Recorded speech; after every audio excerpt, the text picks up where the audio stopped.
Finally, I have the 3-pack in hand. The artwork on the packaging is quite good, but of course I think all of us would prefer if we have the plastic window on the packaging like last time. Here's the artwork at the side, and here's the other side. Also a scene from the final battle. Here's the spider logo at the top of the box, and here's the bottom.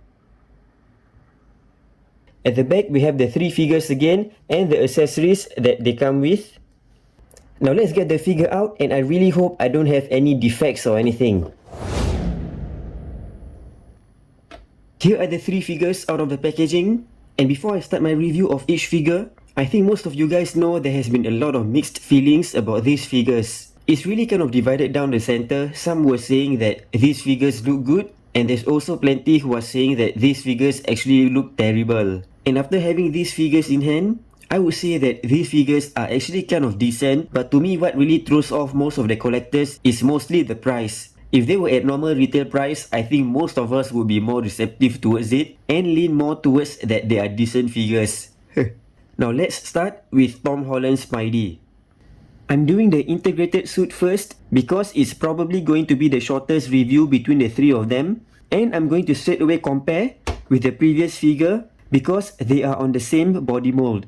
The main difference between them is of course the paintwork, and also that the previous version only comes with 2 pairs of hands. The newer one has a 3rd pair of hands, which are the wall crawling hands. The 2 main difference between them is of course the newer one has the web lines painted, the shade of red is darker, and also overall it's kind of like greyish blue or bluish grey, unlike the previous version which is kind of like totally grey. The figure in hand actually looks kind of slightly darker. I don't know why in the video the blue kind of seems slightly brighter than it is. The red on the previous figure is definitely brighter than the new one. I actually look back at the movie and it's really kind of difficult to see whether the costume is actually grey or dark blue in the movie, because the scenes are usually kind of slightly dark and yeah, I can't really make it out which color it is. And all the other toy lines like Figuart or Hot Toys kind of like have both variation of these colors. So I'm not too bothered that the new one is kind of bluish instead of grey. The gold paintwork on them are both the same. Another difference that I spot is that the earlier versions have the fingers in black, but the newer figure has the fingers in red, which is more movie accurate, especially in the final battle scene. I'm not sure when the fingers are actually black in color instead of red. Maybe it was the earlier part of the movie or something. And of course, with many pointing this out, this costume shouldn't have the gauntlet because in the final scene, he does not have the gauntlets. And the problem with removing the gauntlets is that there will be a depression at the wrist. There. If you were to put back the hand, this is how it looks like. I'm not sure whether it is kind of noticeable. I think it is. You can really kind of see the wrist being small, even from a distance. It's the same just like the previous figure. This is how the figure looks like without both wrist gauntlets. I guess it kind of looks okay. This is a view from the front, but from the side, there is even more indentation. You can see grooves so that the wrist gauntlets stay in place. And one more thing about the gauntlet is that for both of them, the front part has this white paintwork, but at the back of it, only the newer one has the white paintwork. The previous version does not have that. Just a minor difference. A little more for the paintwork is that for the previous figure, it is really glossy on the shoulder balls, on both sides, because it is red painted over the grey. But for the new figure, it is kind of a shade darker than the body, but at the very least, it isn't glossy. And another minor detail is that at the elbow joint here, there is no red paintwork, but for the new one, there is. It kind of looks slightly better on the newer one. And even though the figure has the web lines painted, the web lines on the red part of the fingers are not. Here's a look at the back of the figure. The gold paintwork is exactly the same. And lastly, articulation is exactly the same as the previous figure. Can only look up this much up and down. It can tilt left and right because it is the double ball hinge joint. Shoulder butterfly joints. Pinless double hinge elbow joints. bicep swivel, ab crunch forward and back, waist swivel, wrist hinge and swivel, able to do this much split, this much to the front, thigh swivel, pinless double hinge knee joints, there you go, and ankle hinge and pivot as usual. So for the integrated suit, is it an upgrade over the previous one? I think it is, especially in terms of paintwork, and like I've said, I'm not really bothered that the figure is slightly bluish instead of totally grey. Next up is the Tobey Maguire Spider-Man, or the Sam Raimi Spidey, or the Spider-Man trilogy costume. And this figure, really, there's plenty to talk about it. First off, let's talk about the accessories so I can put it aside. It comes with a pair of fists, web shooting hands, and this pair of open fingered hands, which isn't really wall crawling hands. Kind of an interesting take on it, but the only problem with these two hands is that the fingers are like baby fingers. Look at how short it is compared to this integrated suit Tom Holland Spidey wall crawling hands. Here's the view of the hand from the other side, and the fingers are really short and stubby. I think when you pose the figure, it doesn't really look obvious, but when you compare them like this, it really looks like baby hands. Same goes for the web shooting hands. The Tom Holland Spidey hands are bigger. So yeah, baby hands aside, let's talk about the color. The shade of red is kind of okay. The web lines are painted silver and is painted quite decently enough. But the shade of blue, I really feel it could have been a bit darker instead of having it this bright. In the movie itself, during the fight scene when Tobey Maguire was actually in the costume, it is nighttime and you can't really tell the shade of blue. But I really feel that the shade of red and blue could have been a tone darker. There is sculpted texture throughout the whole body, on the red parts and also on the blue parts as well.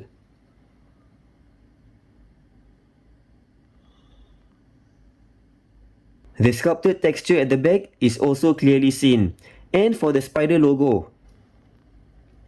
When it is tilted forward, you can see the top part of the spider over here, but it is kind of the same as the one at the top. So if you were to do any sort of pose from the back view, it's going to look kind of funny, because you can kind of see double of the pair of legs over here and on the other side as well. I'm not really sure if there's any other way to go around this, but yeah, this is just something for you to think about if you were to pose this figure and take a picture of it from the back. At the front, no problem for the logo because it is completely on the upper torso. And one more thing about the figure as a whole is the lack of muscle definition. I guess it is screen accurate because in the movie, Tobey Maguire isn't really as muscular as how he was during the Spider-Man trilogy. There isn't really any abs over here at all, and not much shoulder muscle, and the thigh really looks kind of pudgy. Look at these chunky thighs without any muscle definition at all. Like literally no muscle definition, is really round and smooth. And at the back, after taking a longer look at the figure, I feel that his backside is kind of big as well. For articulation, the head is able to tilt left and right, and also look up and down this much. It's on the double ball joint as well. Here's the shoulder butterfly joint. Not really much movement actually, and I feel the depression over here at the joint is kind of a lot. Bicep swivel, double hinge elbow joints, pinless, wrist hinge and swivel. Mid torso joint allows sideways movement, and also a bit to the front and more towards the back. The mid torso joint is able to rotate as well. Abs able to crunch forward this much and to the back this much. And with the upper torso, this much to the back and this much to the front. It's able to do this amount of split, and there is actually a slight drop down hip joint. You can see the drop down hinge joint more clearly when you do the split and then you bring down the legs. There you can see the gap over here on both sides of the crotch, and you can push the feet back up. this amount of Van Damme split, thigh swivel, double hinge knee joint, pinless, and ankle hinge and pivot. There isn't any calf swivel. I think the articulation on this figure is quite standard for a Spidey figure. And here's two versions of the super poseable Spidey from the old toy line. I think if the new Spidey has this shade of blue, it would have looked a bit better. And you can see Tobey Maguire having shred board to dead board. Here's the back, and when you compare it with the other two figures, this really looks like he's wearing diapers on the inside. And some have been complaining about the eyes, saying that the gap between the two eyes is kind of big or something. Honestly, I think the eyes on the new figure looks kind of okay. But if you were to look at the old figure, I think having the eyes kind of angled more upwards makes it look better. And here's one more of the old figure. And finally, here's Andrew Garfield's Spider-Man. Arguably, the best of the three figures, but not without flaws. For the hands, the figure comes with 3 pairs of hands, just like the other two Spidey figures, a pair of fists, web shooting hands, and a pair of open-fingered hands. One of it is the wall-crawling hand, but the other one is kind of like in a unique finger position. Looks a bit like pointing. Come to think of it, each of them should have come with a pointing hand. The paintwork on this figure is definitely better than Tobey's Spidey, having a darker shade of red and blue. I feel Tobey's Spidey should have been a bit darker so that it matches the Andrew Garfield Spidey costume. The Tobey Spidey looks so bright compared to Andrew Spidey. The figure has raised web lines just like Tobey Spidey. And again, the spider logo is kind of cut off, so when you were to bend the body upwards, the legs are gonna be like elongated. But at least it doesn't really look that bad like the Tobey Spidey's back. At the back, same thing, the Spidey logo is cut off, and if you were to bend, it's gonna be, doesn't look that straight. But again, it's not that bad. It's kind of inevitable for this sort of thing to happen. The whole figure has sculpted texture just like the Tobey Spidey, a bit more difficult to see on the red parts, but more obvious on the blue parts. And I thought the face sculpt is actually quite good. The eyes are done well. I don't know what people are complaining about his left eye. Is it something about the white paintwork that doesn't go down all the way like the other eye? Here you can see that the white does not go all the way down to the black border of that eye. But the thing is, if you were to look at a glance, it's not really noticeable. It's not like it's going to be the first thing that you're going to spot. I was talking about Tobey Spidey having no muscle definition at all. So at the very least here, you can see some muscle definitions on the thigh and also at the side of the body. Should have had that for the Tobey Spidey. They even sculpted the web shooters on the wrist. But the problem with that is that if I were to use the web shooting hands, the web shooters cannot rotate with the hands, so it will always be on like the inner side of the forearm. They should have thought of having a forearm swivel if they want to sculpt the web shooters. And one thing about the figure that kind of irks me, again not too noticeable, but I noticed it, are the feet. The feet is really small and kind of flat, like the Pizza Spidey feet. Between the three figures, Andrew is actually the tallest figure, but he has the smallest and flattest feet. So flat that it kind of reminds me of the Pizza Spidey feet. But the eyes and the feet aside, it's really not too noticeable, and overall the figure still does look great and proportionate. I mean, if you really take a close look and scrutinize the figure, then you would notice them. At least Andrew Spidey doesn't have those baby fingers and small hands. For articulation, he's on the double ball peg joint, so he's able to tilt his head, look up this much only, and down. Shoulder butterfly joints move this much. Bicep swivel, pinless double hinge elbow joint, wrist swivel and hinge. Mid-torso joint allows some sideways movement, not as much as Tobey Spidey though. Allows rotation as well. It doesn't allow much movement to the front, but more to the back. Ab crunches forward this much, and to the back more. able to do this much split, and you can see the drop down joint when I bring down the legs from a split, just like the Tobey Spidey. You can see the gap there, and can push it back up. This much Van Damme split, Van Damme would be proud. Thigh swivel,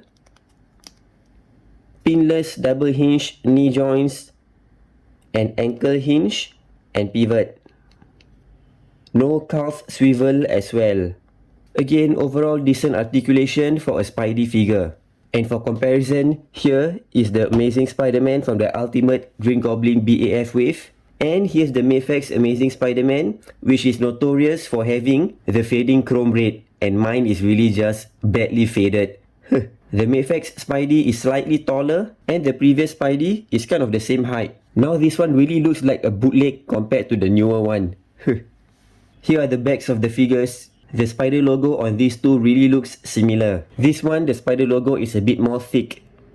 And look at the pin on the elbow joint. It's really great that now all the Spideys have the pinless joints, unless Hasbro go and use an old body mold to make a new Spidey figure. I really hope they don't. This one also have the web lines indented, not sculpted outwards like the new figure.